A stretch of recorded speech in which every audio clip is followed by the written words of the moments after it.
நாடு வளர்ச்சி அடைந்தால் இந்த உலகமே வளர்ச்சி அடையும். அப்படி வளர்ச்சி பெற்று ஆண்களுக்கு சரிநிகராக பெண்களும் கல்வியில் முன்னேறினால் வருகின்றோம்.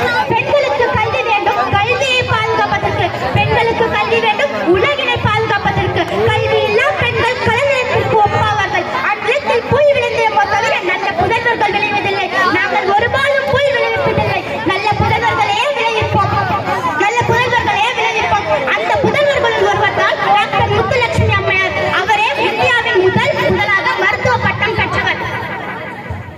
உங்கள் அனைவருக்கும் தெரியும், என் ஐயனாகிய திருவள்ளுவர் 1330 குறள்களை இயற்றியுள்ளார். அதில் கல்வி என்னும் அதிகாரத்தில் கற்க கசடர கற்பவை கற்றபின் நிற்க